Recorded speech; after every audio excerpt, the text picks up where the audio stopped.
Hey, Sherpa Network. Today we have a fabulous Sherpa review panel. We discuss domains going to auction at NameJet, domains recently bought or sold in the market today. We also discuss some extended deal cycles we're seeing particularly for premium domains, how fortune favors the bold right about now.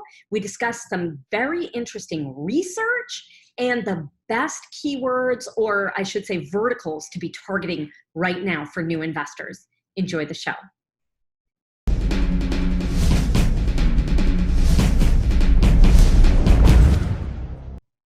Hey, Sherpa Network, I'm Tess Diaz, executive producer of DomainSherpa.com, and today is the Domain Sherpa Review. This is the show where we get into the minds of successful domain name investors using real examples so we can learn strategies and tactics to become better investors for ourselves. So we'll have 3 segments to the review. We'll start off learning what the Sherpas recently bought or sold. Next, we'll discuss some domains going to auction soon at NameJet.com and whether the Sherpas think they're a good investment opportunity for you. And for our third segment, we're kind of going to wing it, talk about what's going on in the market, and maybe discuss some negotiating tactics. Joining us today on the Sherpa Review are 3 past Sherpas and industry thought leaders. How about you guys introduce yourself today? Let's start off with you, Brian Harbin of Grit Brokerage. What's going on, Brian? Hey guys, welcome. Yeah, so Brian Harbin down here in Jacksonville, Florida. Thanks for having me on. Yeah, it's a delight to see you again. Love your background and sit up just a tish. You got a Grit Camp t-shirt. Looks pretty cool. Thanks. I want to hear more about that in a little bit. David Clements. Hello, David. Brannons.com. How you doing? Hi, Tess. Doing well. I'm with Brannons. We buy, sell, and broker domain names like everyone else on the show today. And we're doing pretty good. I mean, we're in Georgia, so we're going to be the test case. If the reproduction rate for Georgia goes up over the next week or 2, we'll be the hot spot for, I mean, seriously, our governor's decided we're the test case. Within 2 weeks, if the reproduction rate goes back over 1, we'll be one of the hot spots in the country, along with Tennessee. Another, you know, so. Wow. And your wife's a pediatrician, so. Thanks for asking. Welcome to the electric Kool-Aid acid test. Hey, I mean, the restaurants are open. We can actually go out to eat today, and there is not a chance that I would go to a restaurant right now. Wow, So that's maybe, So what I want to know though is like you got to just go do like a drive-by. Like are these places full or are they empty? Because that's going to be a really good indicator of like what's going to happen as this happens more widely. And, you know, it's interesting because if it's empty, well, then it's like, all right, we've got people who are going to feel both ways but all you folks who think that we should open up, it's like, well, is it really a benefit because the economy ain't bouncing back, right? Like, it's like, oh, you can open your shit up, like people aren't coming, so you might as well keep it closed, right? Or if it's full, then that says, something else altogether that we can interpret as we wish. yeah, it's gonna so far from what I've read this morning, the restaurants are actually pretty dead. They may be open, they may be able to serve customers, but like the picture they had this morning was of a Waffle House of all things. And there was one customer sitting at the bar with all the employees there, but that's it. So the Waffle House is kind of in part, Waffle House, I would expect Waffle House being like the first one to fill up, right? Like, it's kind of like the place that's like, all right. They flew generators. Yeah. They flew generators out to have the restaurants open in New Orleans when Katrina hit. So they were the only restaurant open serving the rescue workers. Wow. Yeah. Wow. All right. Well, we'll keep an eye out and, hats off to your wife, a pediatrician and all of this. And this is, fair warning, your first recording with 2 children in the office. So good luck. You got this. We're all going through tough times. We believe in you. And Andrew Rosener, CEO of MediaOptions.com. Hey, Drew, how you doing? I'm, relatively speaking, I'm pretty good. Today is a good day. Yesterday was a really bad day. But all good, just doing what we do. Yeah, there are lots of ups and downs right now. Lots. All right, let's do this. So what's new, Sherpas? So we're going to share one purchase or sale that you've made over the past few weeks, what you've paid or received for the domain, why you thought it was a good deal, and how the negotiations, how the negotiations progressed. David, we're starting off with you. What's a domain? Okay, I went back to January, and I switched contracts somehow in January where I can't talk about a single transaction that I've done since January because they're all under non-disclosure, and I've tried to get permissions the past few days, and the folks that we have done business with, no one has given me permission to talk about it. The two other cases have been that we're still actively buying for two companies that I'd love to talk about. But we have done some decent transactions on some oneword.coms. We've done on the buy side and on the sell side. We've done okay, but unfortunately, there isn't a single domain name I can talk about. I will say this. Of all the names that I'm interested in buying that I get submitted right now, will everyone watching please stop sending coronavirus-related domain names that you just registered this morning. I talked to somebody yesterday, Drew, that spent $4,000 on coronavirus names yesterday. I'm like, no, you really should have not. You shouldn't have done that. Yeah, but these are all available for hand registration. I think I can get $500,000 for it. I'm like, no. Good luck with that. So this part of the segment for me is really short, Tess. That's quite all right. I would love to talk about why you switched contracts like that. But thank you for let's put that on the back burner. Okay. And on the front burner, thank you for doing what you could to present something to our audience. And what's the domain from January? That's cool. All the way back, I would have to look. Honestly, I decided that there was nothing I could talk about. I didn't go back before January. I didn't think it'd be relevant. Oh, okay. That's cool. All right. So should we have Brian go? Absolutely. Okay, no problem. Then instead, sorry, Brian, before we get to you, I just want to clarify, I've been talking to, a handful of different brokers here or there, and everybody seems to be saying the same thing, that business is pretty much business as usual or a little bit off. What is your experience? Just since you're not saying a domain, I think people are going to want. Hold on. I have to interject here. Sorry. I knew it. And maybe we're the outlier. And if so, I'm not going to stand up here and pound my chest and try to be something I'm not. But I definitely would not say that it's business as usual. Business is off. Business is off in a big way. We have, like David said, we have two buyers. We have two active buyers that represent our typical market category, which is that high-end top 2%. We have two buyers, and these are like longtime customers whose businesses are still doing well in this environment, and they're opportunistically growing. And so they're buying up names and new verticals or whatever, right? Outside of that, almost everything on the high end has been put on hold. We have, I would say we're down. I don't know what the actual revenue numbers are. I'd have to look at that. But my gut instinct is that we're down significantly, because I think that I have to believe we're down somewhere between 50 and 60%. There's no way. I just don't think we're above that. And the only reason I think that we're there is because the lower end of the market has really been doing very well for us.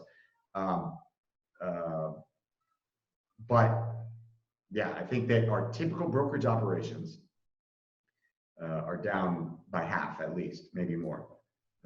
And new business is down like, 85%. New business, right? I think new customers coming in off the street, down by, 80% or more. I think you nailed it right there, Drew, with the new business. We're seeing the same thing. I mean, most of the high-end stuff, the sales cycle's longer. It's 3 months, it's 4 months, it's 6 months in some cases. So we're still working deals from Q4 last year, from the beginning of the year before things hit. So the pipeline so far hasn't really run dry for the bigger deals that are, you know, the bread and butter of for all of us really here. The smaller deals, I mean, people are still wanting to buy and sell names. The value-based buyers are always out there. They're offering less money than ever before. The lowball offers keep getting lower, and the sellers, when they need to sell, they're saying yes. But on the new business coming in this quarter, Drew, I'd agree with you. I mean, things have dropped off drastically for people at publicly traded companies wanting to buy names. At private companies, startups are still kicking the tires, but they're offering a lot less. Their VC backers have pulled way back on what they think they should spend on domain names. VC guys are so dialed in on value-based investing that they know when the markets are down 20, 30, 40%, the offers need to be down 20, 30, 40%. So they're really not buying anything because their offers just aren't interesting to those owners that have had names for 15 or 20 years. And this is exactly what I want to hone in on. So the difference between I think all three of you are really working on the higher end of domains, and yet we're hearing a lot from the average brokers out there or the average seller's experience, who is most of our audience, that it's kind of business as usual. But I don't think that's the case, like both of you are saying. What about all the startups who had a big VC infusion already of cash? Are they still seeing a lot of pullback on that as well, do you think? I mean, we're in the middle of a deal right now. It's a 7-figure transaction. It's been going on for 3 months since the original, almost 3 months, not quite 3 months, but almost 3 months since the original agreement of, okay, at a high level, here's the price and we agree, right? You know, it took weeks more till we had that on paper. And then it took weeks more until it got turned around. And then it took about a month where that deal just died. And then about a week ago, it got brought back to life. And this is a startup, an extremely successful, extremely well-funded, venture-backed startup that every single person watching this show knows. Yet, nonetheless, despite all of this being on paper, not signed yet, but all of it being agreed upon, all of the terms being agreed upon, everything being memorialized into a contract, that contract going back and forth 2 or 3 times at that point, despite all of that, everything being agreed upon, that buyer backed out of the deal. And then that deal was dead for a month. And then they came back about last week, week before, and said, look, we want to do the deal still, but we can't put 100% of the money up front. We'll pay 20% down, and then, you know, give us till the end of the year to pay the balance. No, we're not the seller. We represent the buyer. So we have to then go and propose that to the seller, who previously thought they were selling this domain, you know, for all cash up front, et cetera, right? So now I'm trying to negotiate to keep that deal alive under these new terms with 20% down and the rest before the end of the year. And it may or may not go through, but I think that's pretty, you know, look, they have the money, right? Their business will be affected, but they're not going to get, they won't get put under. It's like an Airbnb. I mean, even if their business goes to zero for 6 months, somebody will come in and put the backstop, because when this is all over, they've got a great business that was doing amazingly before. So they're not going anywhere, but still, you know, they're pulling back. I mean, it's just, this is a liquidity crisis, right? Like you've got the health crisis, which is the virus itself, which is, you know, the catalyst. But really, you know, if we're speaking economically here, we've got like 3 other crises happening that affect domain names in a much bigger way. Are you finding that a lot of corporate people are working from home for the first time, and it's communication within the corporate group itself is a nightmare? Cluster, absolute cluster. Tess and I are working on a deal that's, I don't know how, that's like 6 months now, and it was moving slowly before. Now, again, it's like, we have an agreement. They're ready to go. But this is a big corporation. Everybody's working from home. There's no communication. It's like, you know, whereas you used to be able to get 10 people in a room, have a meeting, 20 minutes later, you have decisions. It's like, look, you know, an email goes to this person, then it gets passed to the next, and then to the next. It's like, what used to take 20 minutes now takes 20 days. Yeah, definitely. Yeah. Any tips, anything you found to help move things along? I'm putting everyone on the thread at a company every time someone gets added to the discussion. As much as I hate that, it's not typical, but I find it is helping. I've got like, you know, one transaction right now with 8 different people on the thread, two different deals, transactions at escrow.com, and the buyers haven't verified themselves tier 3. Personal verified, but the final step hasn't been taken. And right now they're debating who's going to take lead on handling the transaction. But this has been going on 2.5 weeks with 2 transactions set up at escrow.com. But I'm putting everyone on the thread is all I'm doing. I mean, Drew, Brian, what are you guys doing? Yeah, I would say politely following up every 2 to 3 days, staying at the top of their end. Is every getting buried. So just being politely persistent and being friendly and understanding at the same time. And hey, you know, trying to help move this thing along. So, and to what you guys were saying earlier, I mean, March and April were really good for us, but we also had a lot going on in January, February. So it'll be interesting to see if, you know, we get everything moved, and then, you know, so I think May will be interesting to see just new deals in the pipeline. You know, I do an insane amount of outbound, and I mean, of course, people are always going to use COVID as a knee-jerk reaction to say no or reason. You know, if I was trying to buy something, I'd blame it on COVID so I could get a discount. So there's also a lot of that at play. So I don't. Not in a lot of companies that the PPP program has gone broke twice. They got a new influx of cash. Tons of companies that haven't really suffered are getting hundreds of thousands of dollars. And so I think on the back end of this, companies will have money to spend. I mean, likely a lot of that money went to the top or will go to the top. So I think we see this money resurface in the form of domain names, but in the form of inflation. A lot of them right now are just being cash. Right, exactly. So, but yeah, I think there's a lot of folks who are being hesitant to spend cash right now. But yes, we still keep putting names in front of them and see who bites. That's a good perspective, good approach. So Brian, tell us what's a name you recently bought or sold?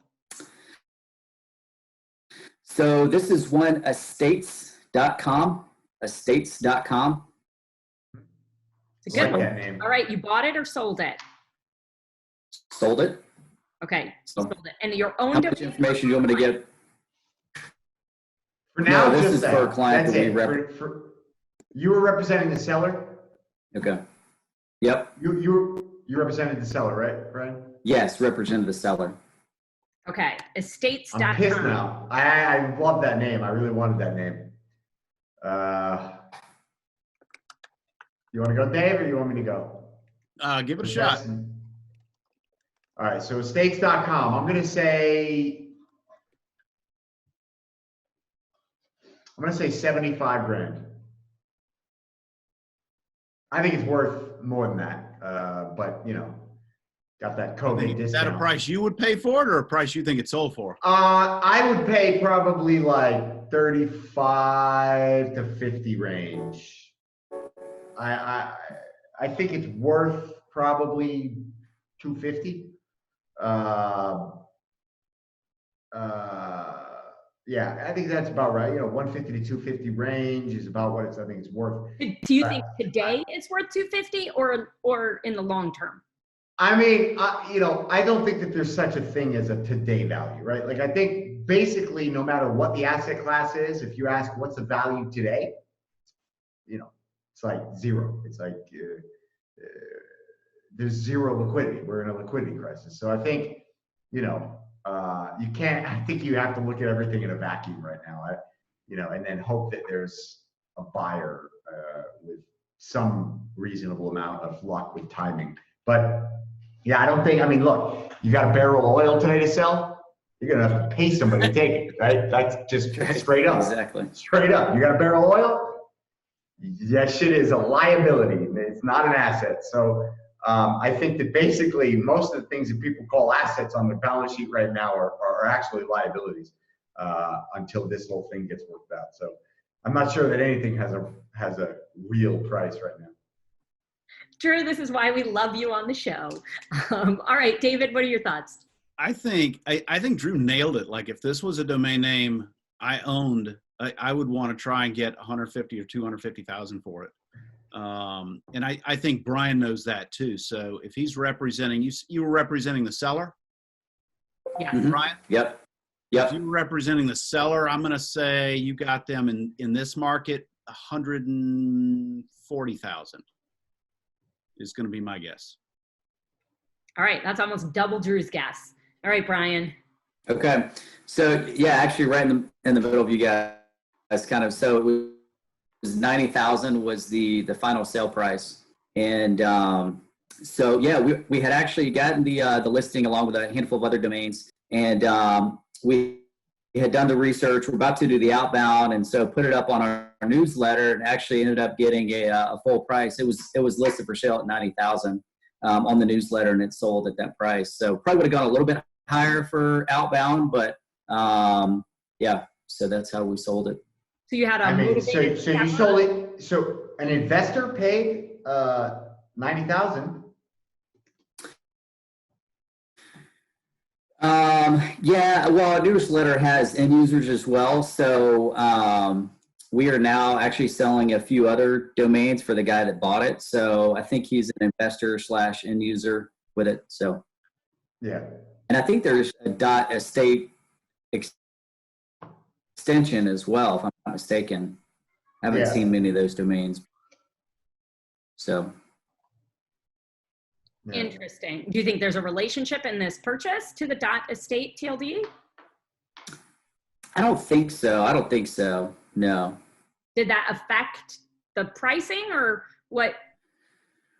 No.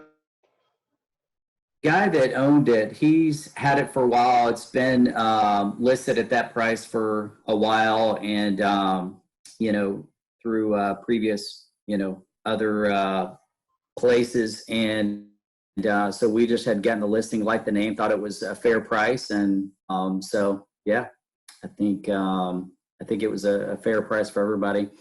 It took a while for everything, kind of what we were talking about earlier, for everything to go through. I mean, what typically would have taken a handful of days took a few weeks, but.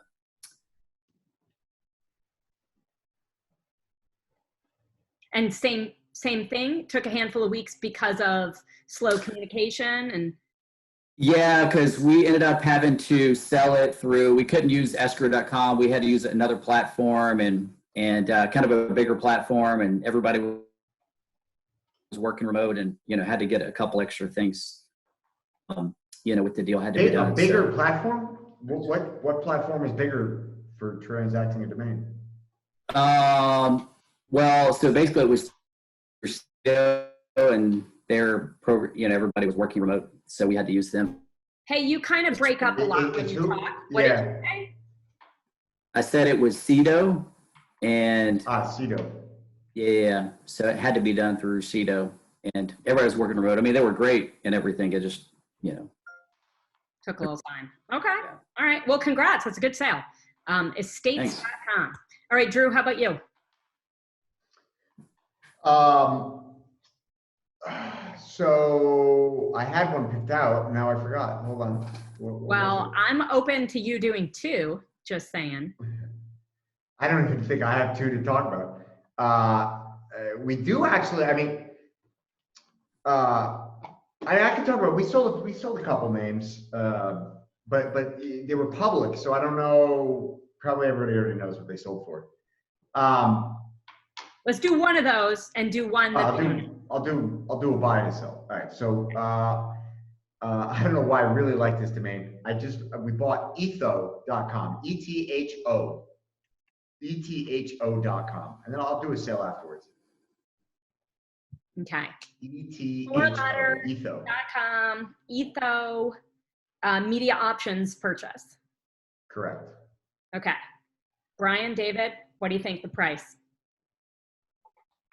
Brian, you want to take it first? Sure. I'm going to say, so this was a purchase. My guess would be 40,000 for Etho. So I don't think, Drew, I don't think somebody's doing a striptease for Tess, but it's got that ETH in it. It doesn't end in an X, and I don't know how much you like the O's at the end of something, but you're grinning like, you feel like you really got something there. I'm grinning because Tess is laughing like nonstop, and I was trying to think about what could possibly get funny. I'm not even going to tell you what was in my mind. You just did tell us, first of all. Oh no, what I had in my mind was far more graphic. I'm gonna say 12 to 15,000. Come here. No, he's not going to say anything, but sorry, David, this is my 14-year-old Victor, and he has little Victor, Captain America. Hey, Victor. Hey, Victor, you don't know it, man, but you just became famous. Victor, there's only a first impression once. I think you should come and do a proper introduction. I kicked him out already. Okay. He's gone. Yeah. No, I don't know how much I should say. Yeah, these teenagers and their memes and their free time. I have to say, you know what? This whole quarantine or whatever you call it, it is a lot of fun with my teenagers. They are hilarious, and all the things that they hold back on normally, they're just like, whatever. So when I asked somebody to guess a price, I didn't even know Victor was awake. It's only 9 a.m. here. And Victor comes running in the room and he's going, 69, 69. Oh my God. So that's why I was laughing. It's just, I don't know. So back to our regularly scheduled program. David, I'm sorry, you had a serious and thoughtful guess on the price. I think I said somewhere around 15,000, 12, 15, 18,000 on the buy side, but I mean, it's got that ETH in there, and I'm not as strong on some of the cryptocurrency names, but those crypto markets are down right now. Does the O mean anything, Drew? In the industry? Is it as good as an X at the end for crypto, or? No, I mean, for just crypto like specifically, pronounceable Etho? Well, so Etho is a word in and of itself. Not necessarily commonly used in English, but it is a word, and it's a word in multiple languages. And no matter what, it connotes ethics, right? And that's what I hear between. Yeah, it's kind of short for ethos, and it's the root of ethics. And but yeah, you're what Dave is saying is sort of the other reason why I really like this name is that I've said many times I like names that have multiple, can go in multiple directions. That they have optionality. I love optionality, hence media options. And this name is ETH as in ether, like the cryptocurrency, or Ethereum, and then O could be online, or it could be whatever, I don't know, Ether office or Ether, whatever. Yeah. But I don't think the O adds as much value other than that it, I guess it's probably among, let's say, the 5 best letters to put on the end of a random acronym. But yeah, it doesn't necessarily add a ton of value from the crypto standpoint. but definitely that definitely was on my mind as a possible sort of gateway for this thing. So I guess I'd stick with 15 to 20,000 then. I might raise it up to 20. I mean, I'm kind of liking the name. It is a cool name. So isn't this where we ask, Tess? All right. So this is the moment. Should I get Victor in here? No. So I got it for $5,000. Oh, which I thought was an amazing deal. Yeah. ETHO.com for $5,000. Yeah. That's a steal. Pronounceable one word 4-letter.com. Wow. For $5,000. I True, can no fund one it likes you now. anymore. Yeah. How Which is pretty much what happened, right? So I like that one a lot. Actually, you know what? Somebody brought it to me, and I had to pay them $1,500. So actually, I have $6,500 into it. But still, yeah, we'll be fine. Extraordinary. We'll be fine. And that again is just from your reputation of being a very quick buyer, that they know they'll get a quick cash. Yep. I stand by it. Nobody pays faster than us. Nobody. I dare you. I dare you to show me somebody who can pay faster. That's That makes all the difference in the world. My ethos. You better accept it right off, right? Yeah. That makes being able to pay same day makes all the difference in getting somebody to make a decision sometimes. Yep. I mean, absolutely. Totally. I mean, Getting a deal done like that. And did they bring it to you at? and that was Yeah. I didn't negotiate. That was literally the price. And I was kind of like, whoa, okay. Yeah, I have a question about that. But Last time that happened though was even better. Well, actually, I'm not going to talk about it. I think I actually did talk about it on a Domain Sherpa at some point, but we got, unbelievable. This was actually an episode. I remember Frank Schilling was actually on that episode because when I brought it up, Frank was like, "What?" And he was like, "That's a $500,000 domain," and I got it for like $5,000. But I'm not going to mention it because then it ends it up in the whatever, and then people find it, and then when I go to sell it, and somebody comes back and says, "You paid $5,000. I'm not paying you." It's like, yeah, makes sense. Brian, were we cutting you off? Did you have something to say? I was offer would have been kind of bold, but if they came to you with that price, then hey, it's a no-brainer. Yeah. And when you get an offer of a domain like that at a price like that, do you do some extra research to make sure that it's a valid offer or a valid seller, or how does that affect things? So if it was some random person, then yes, but this is somebody I bought a lot of domains off of. So wait a minute, then who, the middleman or the actual seller, or both? Because why was there a middleman? Oh, the seller, I had no clue. This was off the middleman. Okay, so you trust that the middleman did his research. Yeah, I mean, I did my due diligence just to make sure that this was the actual seller on the other side. But, okay. So you just did your standard due diligence, which is pretty thorough anyway. Yeah. Gotcha. Okay, cool. Congrats. Congrats / we're all jealous. And what's your other one? Thanks for throwing in a second one for us. All right. So the other one is cappuccino.com. Ooh, Cappuccino, and this is a sell. But first, spell it for me, if you I can. don't know if I know how to spell it. CAPPUCCINO.com. Okay, and that's the correct spelling. CAPPUCCINO. I think that's right. I don't know. Okay, and that's whatever it is. It's the correct spelling of the word cappuccino. Mm-hmm. Okay, cool, man. All right, David, you got to guess first this time.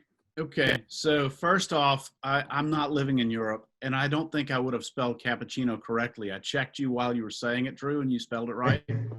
I don't know on is my. Is that right? CAPPUCCINO. Yes, it is. CAPPUCCINO. Yes. Yeah. And I mean, it's an awesome domain name. On the sell side, was this one of yours or for a brokerage This is client. one we own. Names? Yeah, this is one we own. We bought this one from the great Elliot Silver. Okay. I will actually say that this is the first. I love you, Elliot. I really do. I sincerely love you. You're one of my favorite people in the domain name industry. I doubt you're even actually watching this, so it probably doesn't matter. However, this is the first time I've ever, and I've bought quite a number of domain names from Elliot over the years, over the many, many, many years. I think this is truly the first time I've ever made money buying a domain name off Elliot. Ever. So literally, this was a very, very sweet sale. I won't say more than that. But, well, we want to know if it paid for all the others or not. Probably not. It's such a great name. I mean, I don't know who you sold it to. I'm not going to look, but I'll say 125,000. Okay. All right, Brian, what do you think? I'm going to go strong on it. Yeah, I mean, it definitely is a six-figure domain name. Not crazy about the spelling. It is interesting because it looks like it went to a restaurant group, which historically, from my experience, they don't seem to spend a ton of money on domains. But yeah, I mean, I like the six figures. I would say 110. Okay, you two are pretty close. So, yeah, I mean, I think that you guys are spot on in terms of what is it worth. I sold it for a lot less than that just because, number one, I knew that this was the buyer. This is literally the buyer. There is only one buyer for this name, and that was who was on the line. It sold through Sato, so I 49,000. Their credit. Yeah, 49 grand. So I think that I undersold it, but we doubled our money, and we doubled our money in the midst of a major liquidity crisis, and as Brian alluded to, I mean, honestly, so I actually, so the group, Cappuccino, there's more of a story here, but so Cappuccino, the group, literally owns a bunch of coffee shops. They have other things as well. But the brand Cappuccino is a variety of coffee shops. It started in Mallorca, Spain, where I got married to my wife 15 years ago. And where I've spent, a lot of time. And so I know their restaurants, I know these places very, very well. And when I bought cappuccino.com, it was in the back of my head like, oh, I wonder if they'll ever buy it. But kind of jokingly, because I was like, yeah, fucking cafes, they're never gonna buy this thing. And then in the midst of this freaking liquidity crisis, when all the restaurants are closed, these guys stepped up and bought this. So I was like, whoa, I can't believe that. So anyways, I just kind of was like, all right, whatever. I just let them have it, basically. That was it. I just said, forget it. I'm not it's yours. You guys want to step up in the midst of a liquidity crisis? Give me 49 grand, it's yours, done. So I actually am very happy with that sale. Number one, because I truly would, prior to selling that to me, I could not spell cappuccino. Number two, I really don't think that there's another buyer at that level or more. And number three, because I don't know how many domains and how much money I've spent buying those domains from Elliot Silver, and I've never, ever sold one for a profit. So I feel really, really, really good about making back some of that money. Yeah, that's definitely a good one. Yeah, congrats. So any thoughts on why a restaurant group would step up in the middle of something like this?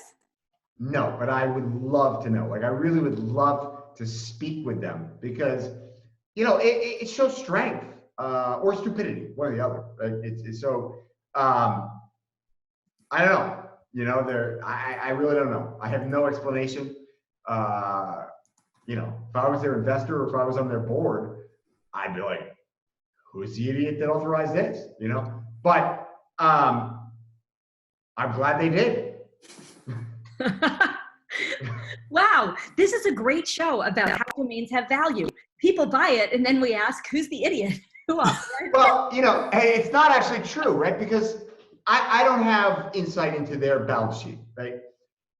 Maybe they've got a really strong balance sheet. Maybe they've got expansion plans.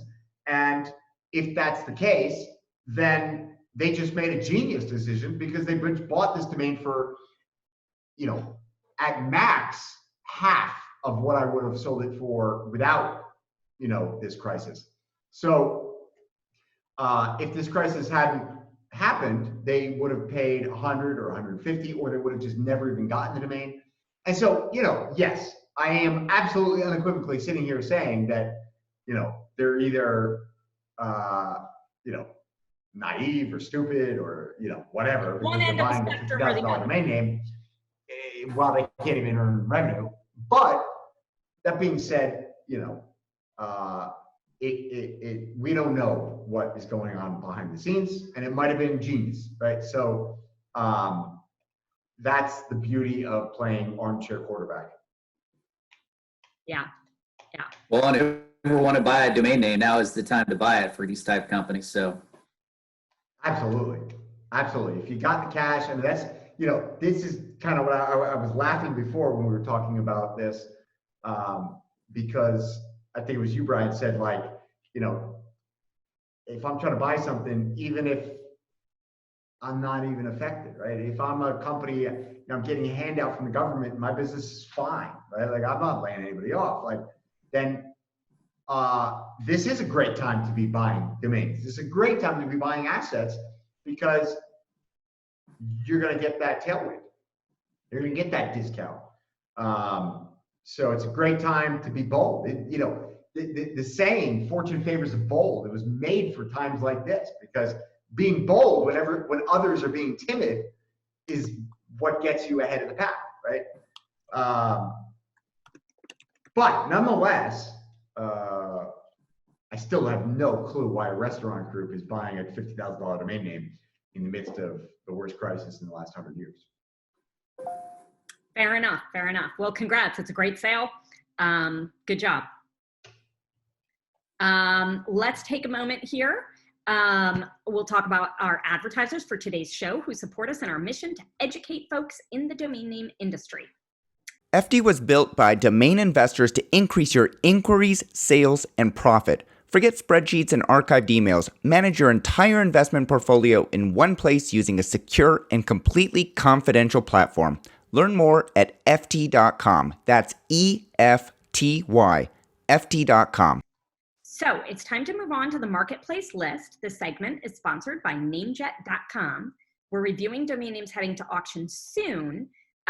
This is a little bit different than what we've done in the past, just because there are two groups of domains. So there are some registry reserve names that are going live on NameJet around May 6th. This is a brand new announcement of what they're doing. They don't have all the details hammered out, but they wanted to present it to you Sherpas. They picked 3 out of a larger group. They don't know the final number yet that will go live on NameJet around May 6th, but we have 3 in here that we're going to review: fake.news, online.university, and my.domains. And then we're also going to review just the regular names on NameJet that are just regular auction. We have a handful of those: 2.net, 1.org, and the rest are .com. So, Brian, what stands out to you on this list? What would you recommend a newer investor acquire? What are your thoughts here? And you want me to talk about the newer, any of the lists there you mentioned? Anything on the list that stands out. I just wanted to differentiate to our audience that there are 2 different types of names on the list. Gotcha. Yep. So let's see, with fake.news, it's a little too timely. I mean, unless you're going to get a Democratic Party to pay for it, which you probably won't. Not as crazy about that one. Online.university is great. Kind of generic. It's too generic, maybe. I mean, onlineuniversity.com is not in use. That would probably be my first choice, is going after the onlineuniversity.com. these are just my opinion. So not, saying anything that they're not good domains, but just kind of my take on them.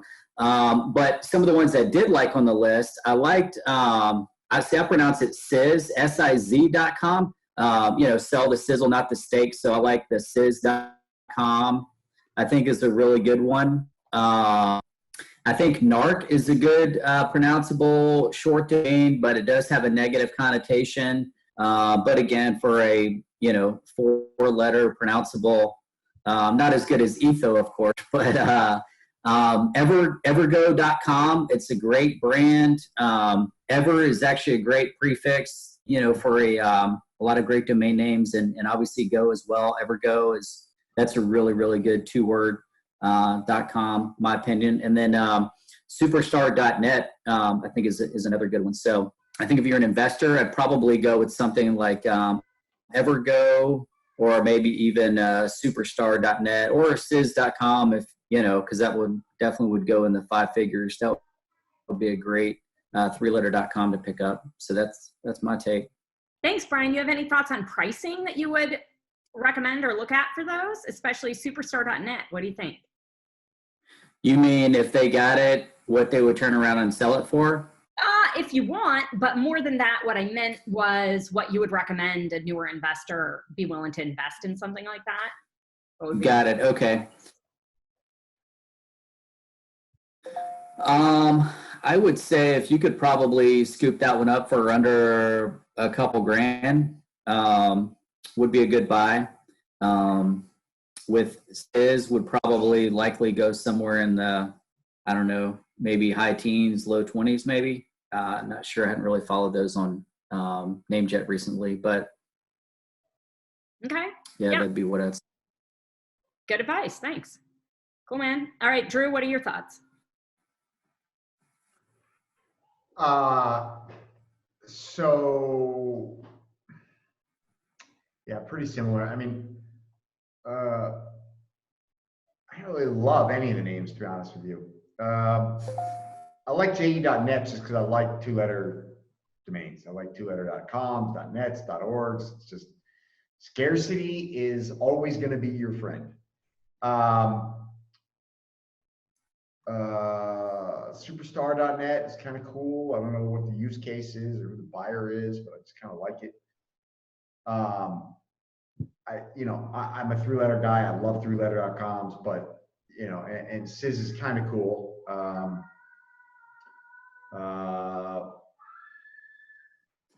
Yeah, I don't know, but I think it's tough. I think it's a hard sell. It's like you got to find somebody that likes that as a brand to be called Siz, and I think that's going to be a hard sell because otherwise it's just a typo of size or sizzle.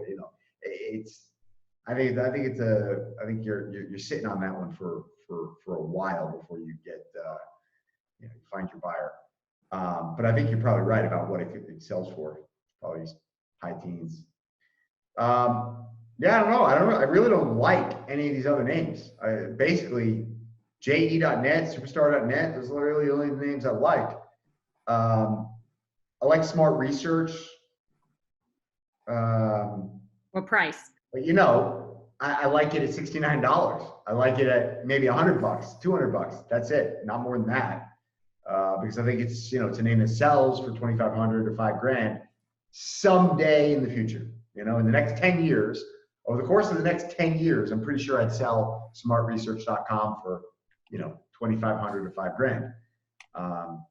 But that means I need to be into it for $250 or less to sit on that for 10 years and make it worthwhile. Okay. Yeah, I don't know. I don't really see anything else I like on here. I mean, Dean.org, I just like all ubiquitously, any reasonably popular first name, .net, .org, .com, obviously .com, but they're just great domains. It's like, I have no idea, but there's probably 100,000 people named Dean in the world. And I guarantee you that at least 1 or 100 of them will give you $5-10,000 so that Dean.org can be their email address, right? There is, I promise you, there's one out there. It doesn't mean it's easy to find that person, But, you know, if you've got a long enough time period, that person will probably show up. Or if you want to do the work, you'll find them. I want to talk about the markets that are doing well right now, not at this minute, but since you brought it up, I think EDU is one of them. And when I saw More or less. Dean.org, I was thinking about some type of organizational platform for schools, universities, something like that. So I like that one a little more for those reasons. Does that affect your thoughts about it? Not really. I think, yeah, I don't, school governance, you know, maybe, I don't think so. Yeah, it's too governance-y and not enough like actual people need to log in and use it. Fair enough. Okay, David. As for the new TLDs, I do like my.domains. But, you know, it's like, I like that domain because I would use it internally as a tool. You know, maybe it would make a domain registrar brand, right? But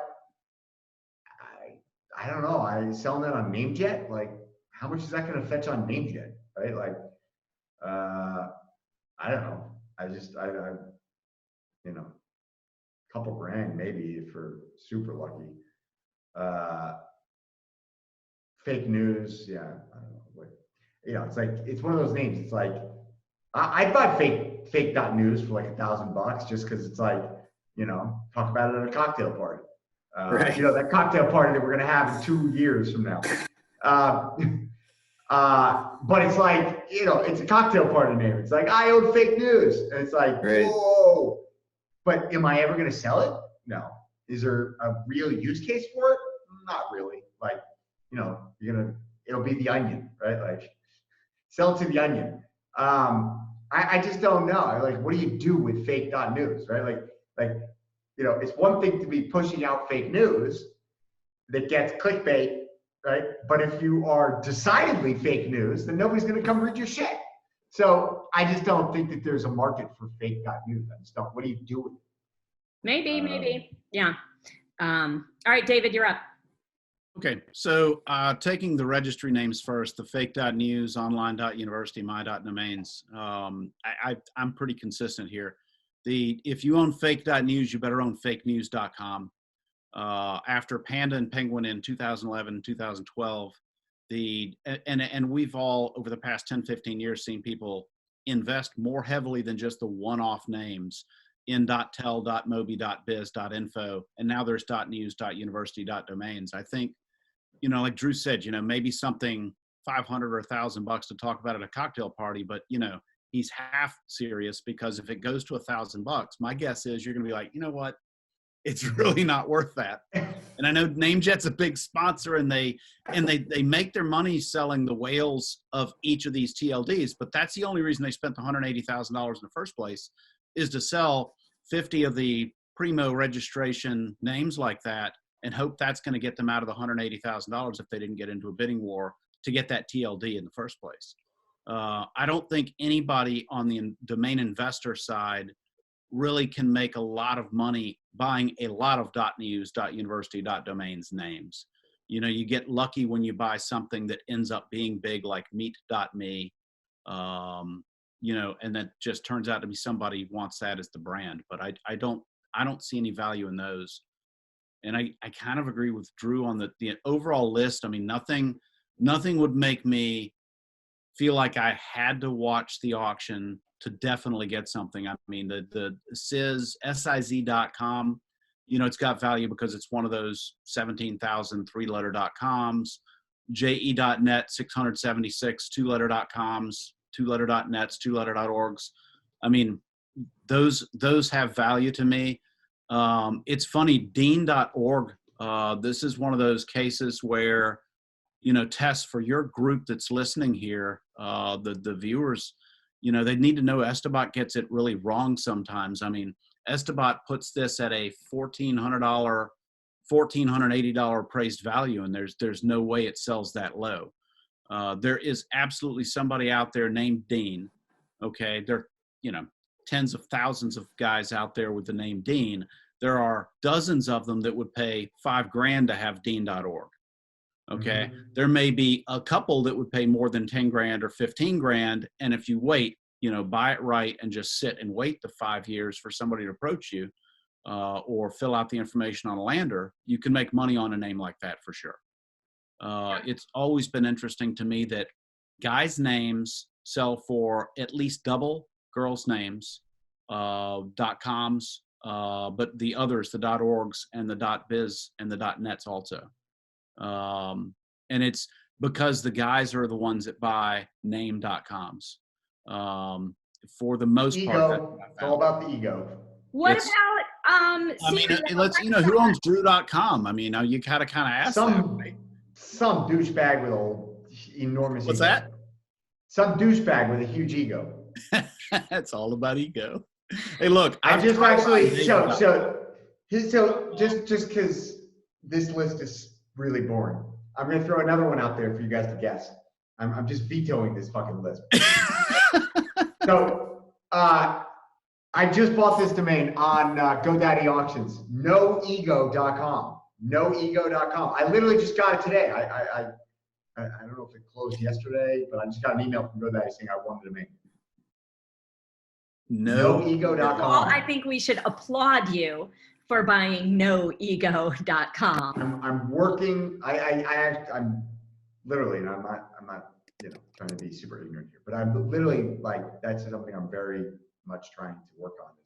They have not updated it. Actually, it's not showing up in their free appraisal tool yet, which is surprising. I don't know how long it takes them to update it, but it'll be there. Yeah. Well, I love the name. I know. You got to guess. No appraisal tools. I'm not allowed to do that. No. 2, 3, 4 Well, thousand. this is the bonus round anyway. So It's a cool 2-word.com. I'd say $4,000. okay. Yeah, I would guess a couple grand, maybe 2,500. I mean, you and I had this conversation, Drew, when I was selling ego.com, and I think, the understanding of the ego is, there's such more of an awareness now of, what the ego is and how it affects our lives. And so I think we're just now starting to get into the, people understanding that. So a ton of opportunity there, but, I'm sure you probably got it for, under $3,000. Yeah. $2,200, I think. Yeah. Let me see. I think it was $2,200. It's a good price. I actually dropped. I dropped a. It looks like on the 23rd, 5 days ago, I put a proxy bid, and then I completely forgot about it, and then I got an email today. David, you're almost spot on. 2375. 2375. So you guys were both right there. Good job. No ego. That's a great I pickup. want to see. I wonder what it was before.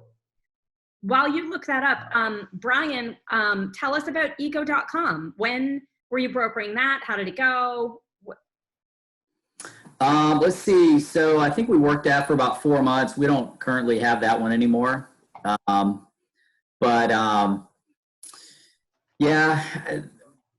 was a decent amount of companies that used like E-Go. They weren't really using it for how we're talking about here. The companies that would spend that, I did, try and get something through to Oprah, but to no avail, because she talks about it all the time. But yeah, no, it wasn't anything super, a lot of -go type renewable energy stuff kind of thing. Okay. Yeah, it's neat when you're brokering a domain, especially a 3-letter, and you see all sorts of different use cases that are possible. But no ego, I think that's a great growing awareness that people have and are trying to transition towards. So that could be really, really interesting. I think that'd sell well. What do you think that'll sell for? Anybody? I don't know. I would say sit on that one for a while. I'd say the real value will come, maybe 5-10 years down the road. But Okay. Drew, what were you going to say? Yeah, I don't know.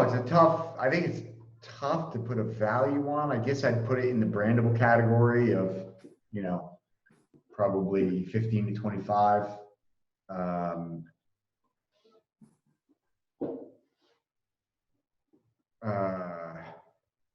So funny. If you look at the old website in archive.org, I don't even know what they did exactly, but they were selling a hat that had the word ego with a, like the no smoking sign, the circle with the cross. And, so it was ego with the circle with the cross through it. And they've got tons of celebrities wearing this hat, like Elton Brand, Erin Brockovich. I don't know who Candy Staten is. Coach Tom Izzo. You got Queen Latifah on here. So I don't know what these people were. Statement displayed in States Code, no egos. Well, it looks like there's two end users that use it as well. There's an eyeglass company out of France, Parasite Design, that called No Ego, and then there's a coffee company in Australia that uses that. So there are actually already some end users for it. Definitely sounds like it'll go bigger, I think, than either of those in the long term. Very interesting. Goodbye, Drew. I like it. Although I think every one of us, if you had to pick No Ego or Etho, which one would you buy? That was a really good one. Yeah, for sure. Yeah. I'm torn on the subject of ego. I also still stand by, Jay-Z. I just always come back to Jay-Z, and it's like, what does he say? He says, sometimes you need your ego. You got to remind these fools who they're fucking with, and we got effings too, right? And it's like the ego serves you well sometimes. You got to try and suppress it. But then there's times in your life where you got to let that ego shine. Absolutely true. All right, we're gonna way back. No Ego was best internet communications. A couple iterations of this thing. You can learn some funny. I love archive.org, by the way. Anybody who's out there who's bored during this thing, you could lose years to archive.org. It's just like going down the rabbit hole in archive.org is like, there's just nothing else like it. I think we all have lost years in archive.org. Yeah, I have. I've legitimately lost years of my life. No quarantine to blame it on. Yeah. Yeah. Okay, we're going to take a pause. Before we go into the next section, I'd like to tell you about our advertisers who support us in our educational mission. FD was built by domain investors to increase your inquiries, sales, and profit. Forget spreadsheets and archived emails. Manage your entire investment portfolio in one place using a secure and completely confidential platform. Learn more at ft.com. That's EFTY, ft.com. Our third section, but this has been a funky review. I think it's been great. We already talked a little bit about the high-end domain market versus the lower-end domain market. Seems to be kind of business as usual, but the high-end market is really different. What else you guys want to talk about? I think we've had a lot of different subjects come up that I'm like, well, let's talk about that in a little bit. Drew, get us started. You always got something. I don't know. I don't know that I have anything really new. I would say one of the interesting observations that I've made the last few weeks is that even though unequivocally, sales are down, revenues are down, deal cycle is being extended. Instead of the 3-4 months it's taking 5, 6, 7, 8 months. Will yet to be determined. But at the same time, what I think is really interesting is that kind of like Bitcoin in a sense. And I don't want to go too far down that analogy, but kind of like Bitcoin, where there's been you know, a lot of people talking about, oh, the price is going to go down, the price is going to go down, and don't get me wrong, I actually believe it will momentarily go down before going up. You got to go down in order to go up. I think domains are sort of so that hasn't happened to the extent that people believed it would. Meaning the price hasn't dropped in Bitcoin the way that the general public sort of thought it would, or the armchair quarterbacks thought it would. And the reason for that is that as some of these cycles have played out and prices have dropped by 80%, it flushes out the weak hands. And domain names is a much more mature, or well, not much more, but more mature asset class than Bitcoin. And again, I think the same thing that we had, you know, 2001 .com bubble crash. We had the financial crisis of 2008 through 2010. We had some, you know, economic proclivities in 2015, 16. So we've had, you know, a series of events. You know, also, you know, the downfall of parking in 2008 through 2010 caused a major flush out of domain holders. And so we've had, plus on top of that, a series of portfolio sales. So through all of that, we flushed out a lot of the weak hands. And what I mean by weak hands is, you know, people who are holding on to a lot of the great names. These are strong investors from a financial standpoint. The majority of domains, the majority of the top tier names in the world today are held by corporations or strong investors. There are many exceptions, but they are exceptions and not the rule. The majority of great domains are in the hands of strong investors. And the majority of Bitcoin today is in the hands of strong investors. There is not a lot of weak investors holding Bitcoin today. And if they are, they'll get flushed out with a small drop in price, a 10%, 20% drop will wipe these people out of the market. But the strong hands own the vast majority. And so any downward price movements are short term. There is no ability to drive down market prices on a sustained level. And I'm pretty much 100% positive about that.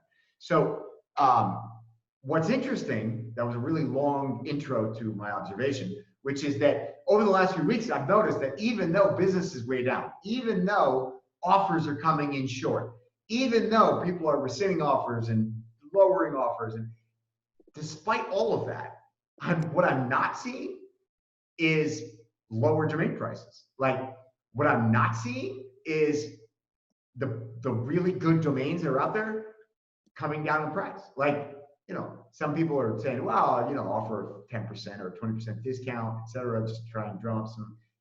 But that's not, you know, that's, especially in an illiquid market like domain names, 10 or 20% is it doesn't mean anything, because your price is really, in most cases, fairly ambiguous. So I think it's really interesting that there's been very little downward momentum, downward pressure on prices of top tier domains, even if demand has subsided. And what that tells me is that,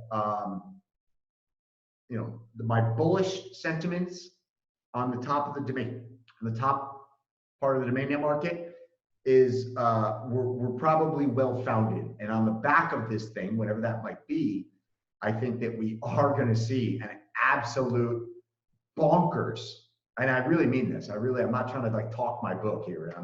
I am talking my book because we are holders of a lot of very premium domains. And so, you know, full disclosure, I benefit if the price goes up. But that being said, you know, ignoring that bias, I'm really just trying to be honest here. I'm super, super bullish about domain names, premium domain names, on the backside of this market.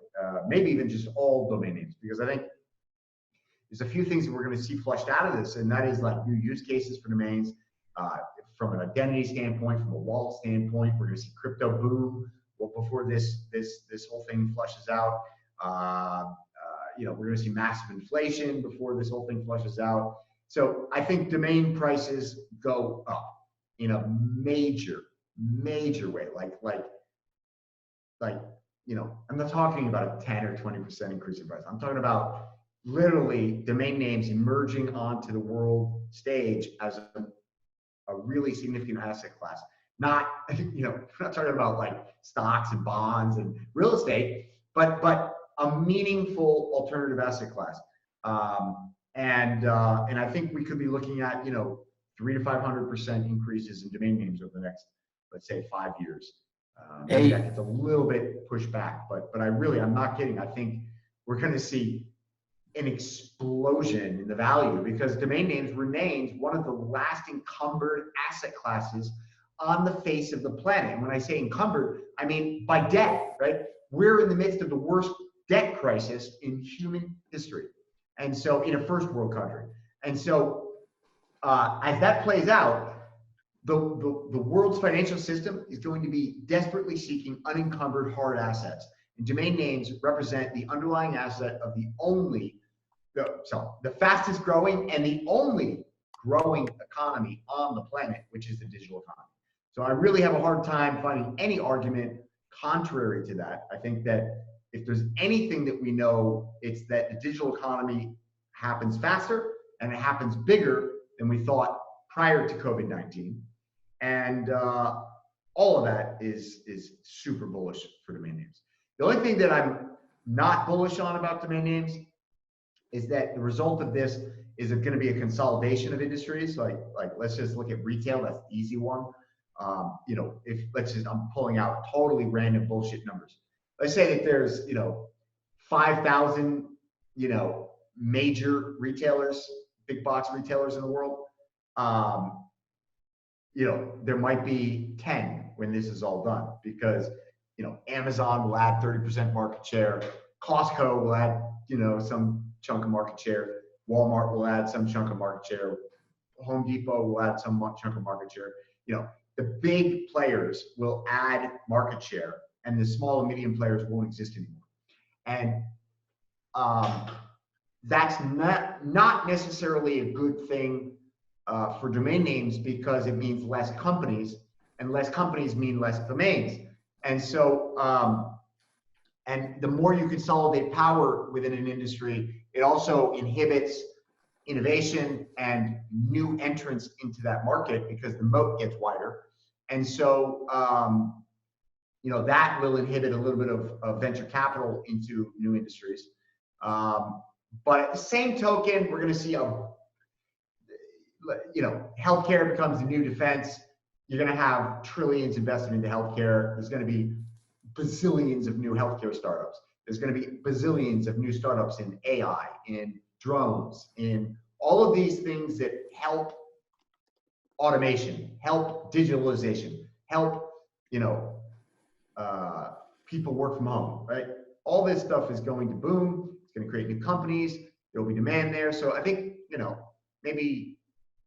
I think my thesis is right. I think you might have to pick your pockets. Yeah, I would agree with you 100% on that. A couple of things I think to add to what you're saying is that I think and I'm telling this to a lot of potential buyers when they give me the COVID objection, I'm saying that, well, this is an old Brian Tracy trick.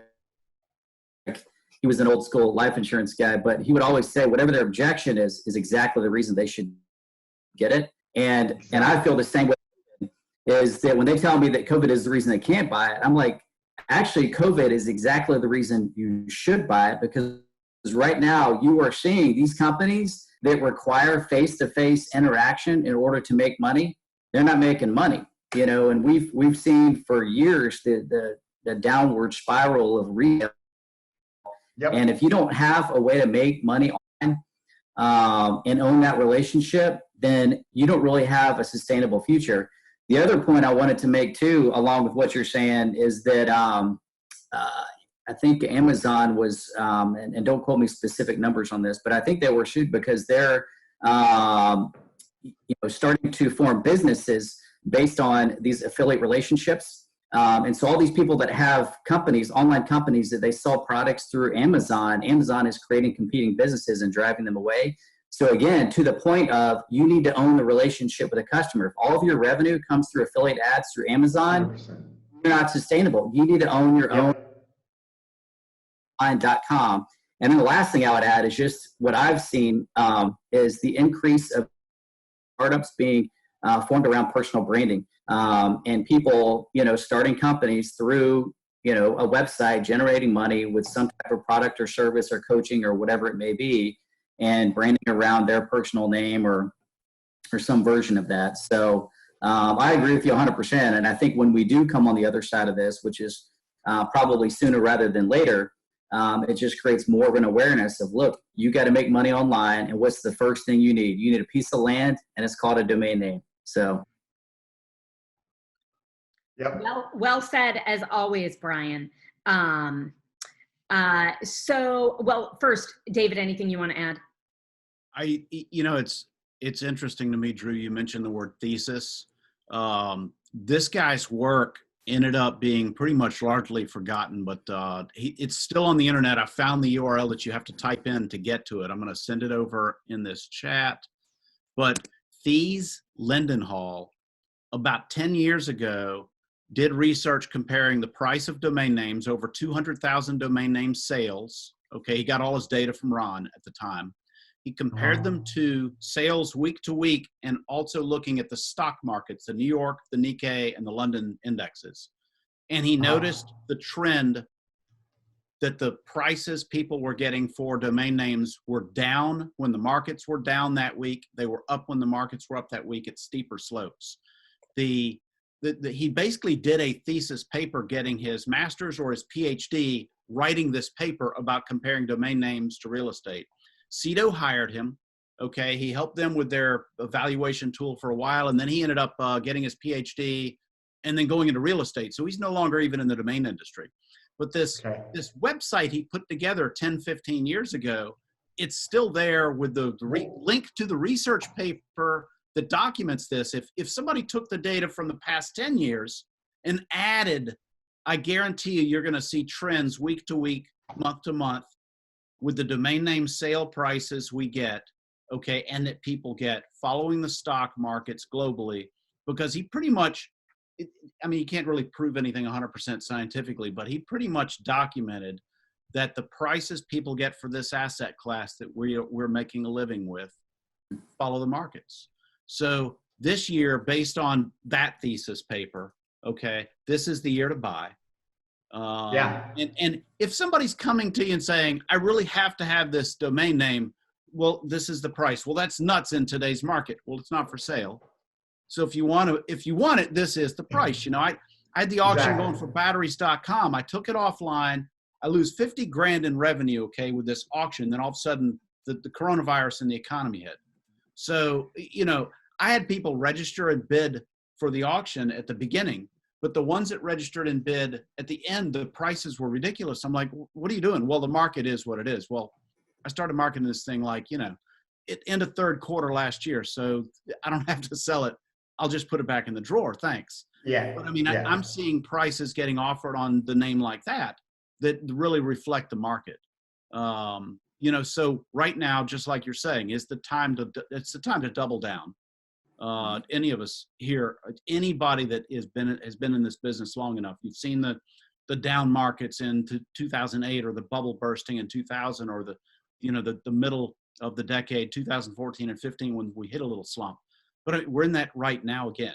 But the markets are cyclical. Things are going to come back, but now's the time to do that value-based buying. So I couldn't agree with you more strongly, but about the thesis that you threw out, which is what made me go down the road. Yeah, I can't wait to read this paper. So he was the guy behind IDNX back in the day? Yes. And I thought at one point he shared the paper with me, but I can't find it right now. It's behind a paywall. You can't get to it. Spend $10, $15. you know, it's not an exciting read, but it is very relevant to, it's what Cito used with their algorithm to try and price names. They ended up hiring this guy just to help them get a handle on things. I mean, he slipped through the cracks, or he'd be working with GoDaddy right now. Yeah. They would have made him an offer to have him leave Europe, come to the US and work with GoDaddy, you know, because he really is probably the guy that rolled his sleeves up and did as much as anyone outside of probably the team at GoDaddy that's put together their algorithm now to track domain sales. Wow. Yeah, and we'll put that in the show notes for sure. And if you can get me a link to where you pay the 15 or 20 bucks, let me know and we'll add that too. So so you guys are seeing, you know, some poor fella spent $4,000 yesterday on COVID domains. We're all seeing that a bit. Let's talk to those folks for a minute. Number one, stop buying new registrations of any COVID or coronavirus domain. So we're saying this is the time to buy. Let's qualify that a little. So Hold on. Go ahead. No, sorry. Go ahead. No, what do you have to say? Yeah, you sparked something in me that I wasn't even going to bring up. I debated a couple days ago about whether to bring this up, but I'm going to bring it up just because I'm feeling feisty. And it really is something I feel strongly about. I'm not sure how all of you feel about it. Chances are you probably don't feel how I feel about it, but I do feel strongly about it, so I'm going to say this. I am extremely disappointed in our industry because I think they've taken this, like, I don't know, it kind of follows the general culture, which, unfortunately, but it's this sort of like, what do they call this? Value signaling, or no, what's the word everybody uses now? Virtue signaling, you know, and it's this bullshit virtue signaling, which, you know, is in essence basically saying things and doing things just to sort of demonstrate that, you know, you believe in the moral high ground. So our industry has sort of begun this virtue signaling of, you know, I think it started, I don't know, Dan.com said, you know, we're not gonna allow anybody to list domains, you know, that have, you know, any word related to COVID-19 or crisis or pandemic or, you know, any of this shit. All right, fine. It's Dan.com, who cares? Then Sato did the same thing. And then GoDaddy did the same thing. And then I don't know who, there was a bunch of marketplaces and brokers and people. And if any of you did it, I'm sorry. I'm not trying to call anybody out specifically here. I'm more just trying to make a point. So, you know, I followed this stuff and I was like, I just don't understand. This is like just bullshit, right? Like the basis of our industry is freedom of speech. And if we lose that, I can tell you that the value of the assets that we all own goes to shit, okay? And we are not in a position where we should be the arbiter, the judge, the jury of any of this stuff. Now, I'm getting sent, like you, hundreds a day of absolute garbage domains that say COVID this, coronavirus that, pandemic this. Fine, okay? I don't want those emails. I wish those people wouldn't email me. However, I have no problem with them registering the domains, right? If they want to do that and waste their money, fine, okay? And if I owned Sato and they wanted to list those domains in my marketplace, fine. This is what markets are for. Markets will dictate whether or not those domains have any value. Markets will dictate whether or not those people wasted their time and their money. You don't need to be the arbiter of that. And the reason I say that is, where do you draw the line? Where do you say, you know, preventcovid19.com, not okay, and, you know, I don't know, COVID19donations.org, okay. Where do you draw the line? What's the next topic, right? Are you going to tell me now that because of my sexual preference, I can't register a domain. Now, I'm heterosexual. I don't think that's going to be an issue, but just trying to think of a quick, second topic. Or, whatever the topic is, it doesn't matter. We are not in the position. We do not qualify to be the judge, juror, or arbiter. Now, I get it, right? You own a business, and I have the right to reject anybody I don't want to do business with, and that's fine. But to lay out a blanket rule like that is completely bullshit and undermines our entire business. And I think that it is extremely irresponsible for us to engage in that, because it will come back to bite us down the line. When VeriSign likes to point out that, they took this stance here, but they don't take that stance there. This is a slippery slope that we should not embark on. And I really, really, really believe that everybody who's engaged in this virtue signaling should backtrack on that and create a free market, which is what all of us are working very hard to do. So I had this opinion already. And then what actually really triggered me was that we own pandemic.com. Now, this is a domain that is 30 years old, right? This domain wasn't registered because of COVID-19.com. And if it was, so be it. There are video games. The number 8 board game in the world is called Pandemic. There are television shows. There are movies on Netflix. There are, there are thousands of trademarks and hundreds of companies called Pandemic this, Pandemic that. There are franchises, brands, you name it. Now, I got an email last week or the week before from Sato, and yes, I am going to single out Sato because this is really fucked up. Who emailed me and said, this domain name no longer meets, our quality standards, and so we've removed your domain from our marketplace. And so I sent an email back and I said, well, please explain yourself. Well, what am I doing? So I read the terms of service and I said, what am I doing? Who am I harming? How does this domain infringe on anybody's rules, regulations, feelings, emotions? I don't care. If you're offended that we own pandemic.com, you're an asshole. And if you're an asshole, I don't need to do business with you. Period. So if you are Sato, if you're the asshole at Sato who thinks that pandemic.com shouldn't be in your marketplace, congratulations. You're the reason I will no longer do business with Sato. Okay? Because you're an asshole. So you guys, honestly, as an industry, if you don't realize that the only thing that gives us the rights to own these words is freedom of speech and all that comes with that, ancillary and tertiary,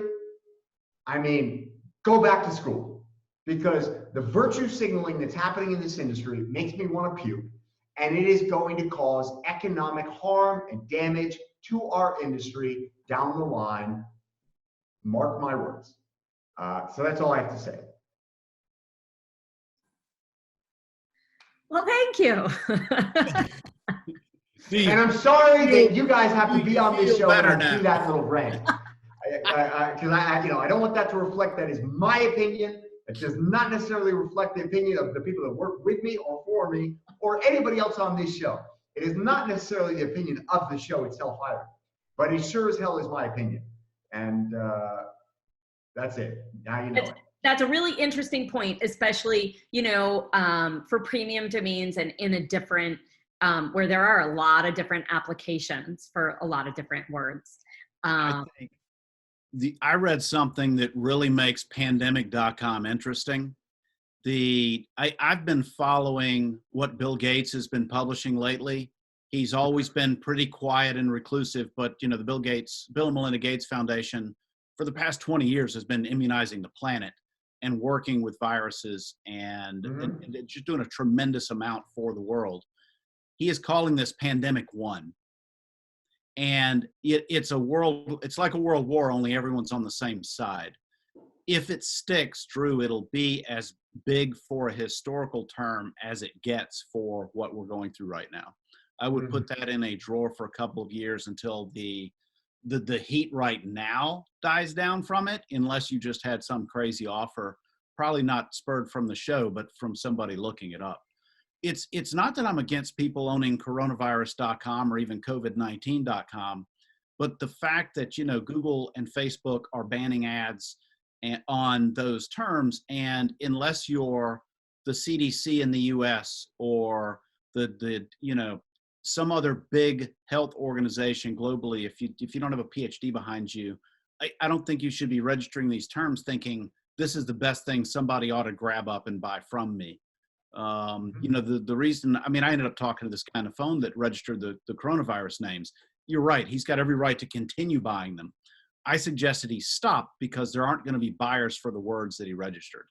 Yeah. The combination. That's not the point, right? These are two different topics. So I agree with you, right? Most of these things don't have any value. You know, but that's not the point. And that's what a market is for. I get it. Right? At the same time, like, what about all of the businesses, services, nonprofits? What about all of these folks who actually have a legitimate use case for these domains, and they would like to operate on a good domain name, right? How do they get a hold of the owner of this domain? In a world where we've got GDPR, in a world where, you know, you can't even put up a lander, right? You have Namecheap won't even let you register a domain. Namecheap won't let you register a domain that has the word COVID, coronavirus, pandemic. Really? They will not let you register a domain. And I mean, that shocked me because, like, Richard is somebody I really respect. Actually, he's one of the people I respect most in this industry. And so I get it. Like, I understand that everybody thinks that they're doing this with good intention. I get that. But the road to hell was paved with good intentions, right? And I promise you, we are paving a road to hell with these good intentions. Where do you draw the line? Because if we don't draw the line, clearly somebody else will. And I have a larger scale. If we're volunteering to say, no, you know, you're right. We're stepping up as an industry so that, you know, we're not allowing anybody to register COVID and coronavirus names. Well, what about when somebody says, you shouldn't own any domains that have the word fuck in it? You shouldn't have any domains that have the word sex in it. You know, what about when we go back to some Puritan, you know, like society, which we very well may be post-corona? What about new words that aren't acceptable in society? What about new values that come upon society? Should the people who own domain names related to that stuff not have the right to own them anymore? Should they be able to sell them? Like, this is a very, very slippery slope. And I don't think that people are aware of the consequences. I appreciate you making our audience aware. And I think we all agree that's a slippery slope and very disconcerting. I have a question on a larger scale, like, how do you fix that? And where is there some kind of association or network or where the top minds in this industry or the top decision makers in this industry get together and come up with a code of ethics or a decision-making process? Well, I mean, it'd be a great role for the ICA to play. I sent a note to the ICA. That's a great idea. Containing these thoughts with all of the people that I mentioned, you know, in CC. And for whatever reason, that email was rejected by the mail server. And then I didn't follow up on it. I took that as a sign of, you know, the universe giving me a second chance on whether or not I want to send that email. But now cat's out of the bag. So, you know, solution-oriented idea there. I like it. I like it. Look, I'm not trying to be a solution to the problem. Drew, what you were saying. All I'm saying is this is a problem, and I don't think that people. I think that people are doing it with good intention, but they're doing it naively without understanding what the larger consequences are going to be. Well, and Drew, to your point too, it's let the market. So when these people buy the name, you know, they hold them for a year. They want some people make fun of them for buying them. Then they're not going to renew them, and they're not going to do it again. So in time, they will learn that, look, these things have no value, and you wasted, Exactly. you know, $4,000. You know, I mean, a lot of people that don't know much about domains, they, you know, one of the first questions they ask is they ask about, you know, oh, I need to go buy this trademark domain. Well, no, that's not exactly how it works. So it's just people not really understanding that the whole game is not necessarily their fault for not understanding it. So I think we just need to help educate them and, you know, say, look, you know, you can buy them, but you're not really going to be able to turn them to cash. Yeah, Unfortunately. that's a great point, Brian. Or you And can I learn the think- hard way. I think people listen to a show like this for redirection, right? If we're saying, don't blow your money on that, we are saying these are the industries that where we're seeing growth: healthcare, AI, automation, work from home, drones, education. Anything else I missed there? I mean, those are the key industries or verticals. And if you start thinking in that direction, what else is growing? What else is going to have more competition? Names. That's where you want to put this money, not in a new, you know, $4,000 of new registrations with the word coronavirus in it. So let's start to wrap it up. What's going on? Any shout outs? Anything else we want to talk about? I don't know who's up, but how about you, Brian? What's going on? Anything you want to say about Grit Brokerage before we go?